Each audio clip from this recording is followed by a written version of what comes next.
2 लोटा जल जो हम समर्पित कर रहे हैं, ये हम भगवान शंकर का उद्यापन ही कर रहे हैं।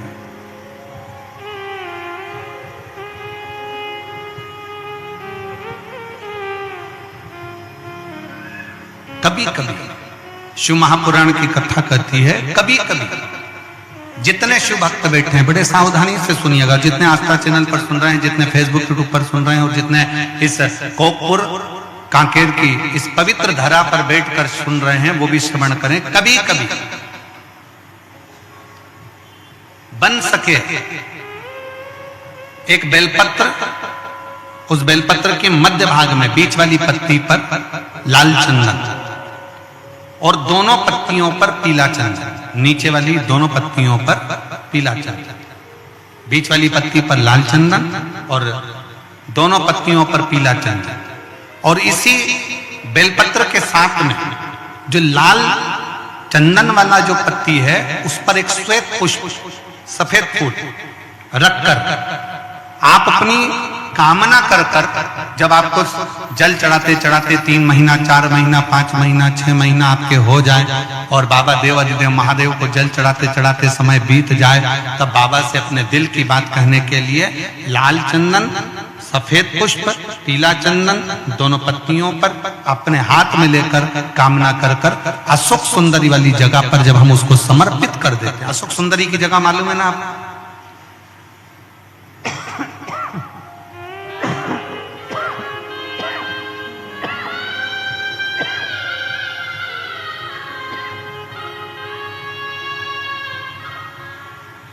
अशोक सुंदरी वाली जगह पर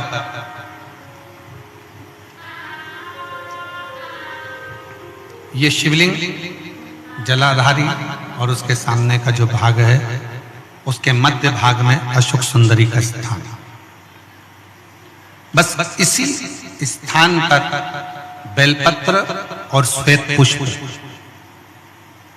बीच वाली पत्ती पर लाल चंदन, आसपास की पत्तियों पर पीला चंदन और वो शिवलिंग की सम्मुख में जो अशोक सुंदरी का स्थान है वहां समर्पित कर। उस स्थान ये रोज नहीं करना, फिर ध्यान देना, कभी कभी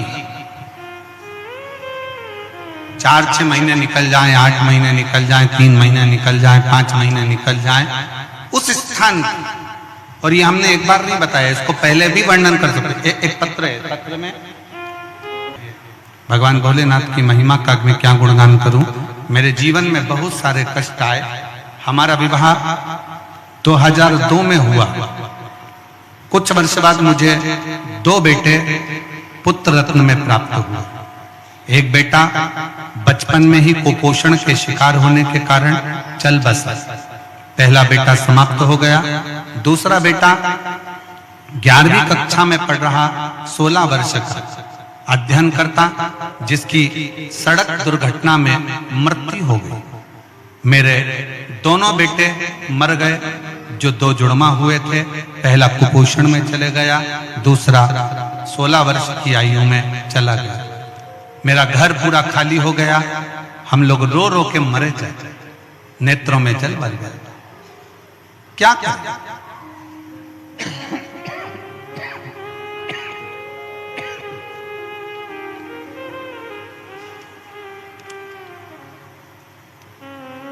आखिरी में करते तो करते क्या, उसके बाद हमने लोगों की सलाह से पुनः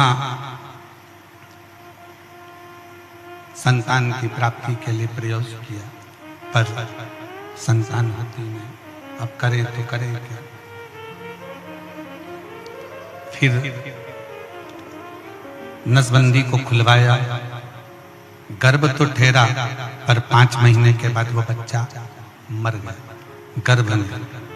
फिर वापिस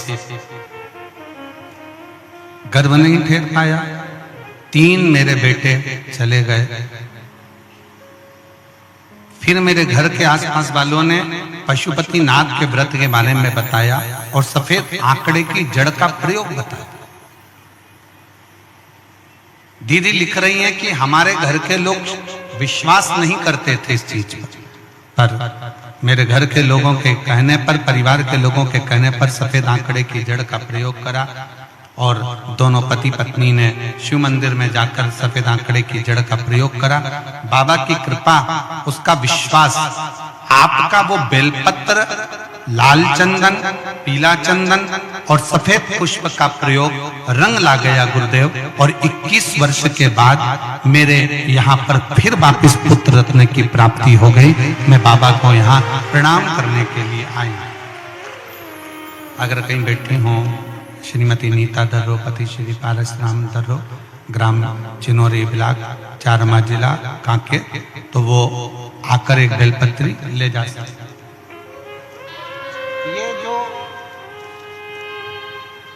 ये जो प्रयोग है आपका, एक बेलपत्री, पीला चंदन, लाल चंदन और एक श्वेत पुष्प का जो प्रयोग है वो साधारण नहीं। इसको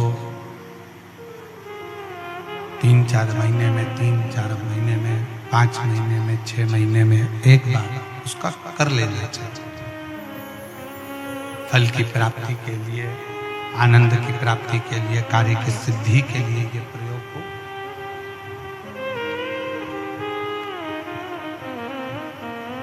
और आश्रित होकर शिव पर पूर्ण भरोसा कर शंकर पर आश्रित होकर शिव की भक्ति करते हुए, शंकर का गुणगान करते हुए, शिव से निवेदन करते हुए, पूर्ण भरोसे के साथ, पूर्ण भरोसे के साथ। और जब हम पूर्ण भरोसे के साथ में शिव की अविरल भक्ति को धारण करेंगे तो शिव तत्व की प्राप्ति जरूर होगी। शिव तत्व की प्राप्ति का केंद्र बिंदु अवश्य। शिव महापुराण की कथा कहती है, पार्वती जी ने, मां जगत जननी जगदम्बा ने व्रत किया और उस व्रत का उद्यापन मां जगत जननी स्वयं सनकादि ऋषियों में से सनत कुमार उस उद्यापन को करवाया। उस उद्यापन को करवाया।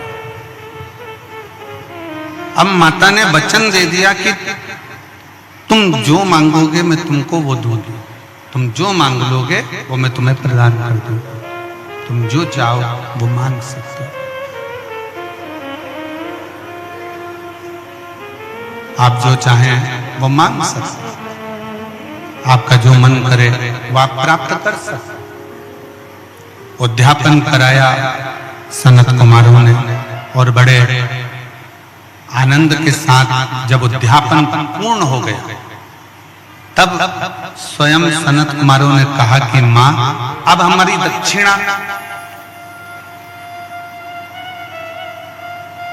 और जितने शिव भक्त बैठे हैं बड़े ध्यान से सुनना, शंकर भगवान की सबसे बड़ी दक्षिणा क्या है?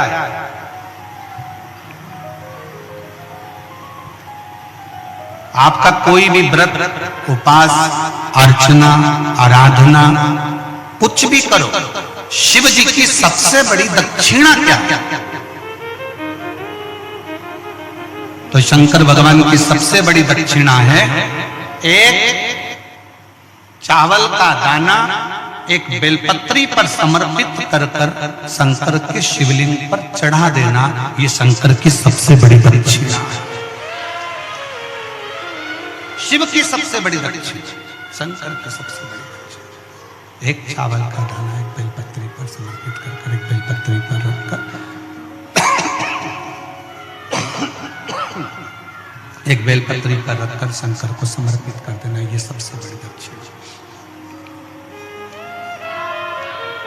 ये शिव की सबसे बड़ी दक्षिणा। और मान लो आपके पास एक चावल का दाना भी नहीं है और एक बेलपत्री भी नहीं है, तो शिव जी के नाम का स्मरण कर लेना, नमः शिवाय, श्री शिवाय नमस्तुभ्यम या ओम नमः शिवाय जप कर लेना भी शंकर की सबसे बड़ी दक्षिणा।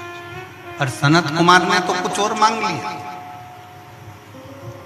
सनत कुमार और कुछ मांग लिया। और सनत कुमार ने मांगा क्या? सनत कुमार ने कहा, मां आपने कहा था कि जो मांगोगे वह दूंगी, तो मेरी दक्षिणा दीजिए। पार्वती जी ने पूछा कौन सी दक्षिणा, क्या चाहिए, बोलिए मैं आपको क्या प्रदान करूं। सनत कुमार कहते हैं मां मुझे दक्षिणा में स्वयं देवादिदेव महादेव दे दीजिए। दक्षिणा में मुझे शंकर चाहिए, मुझे शिव।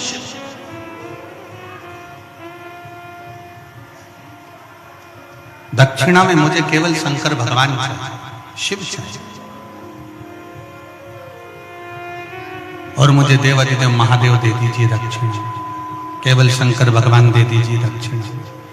इसके सिवाय मुझे कुछ भी नहीं चाहिए, केवल शिव और शिव के सिवा कुछ।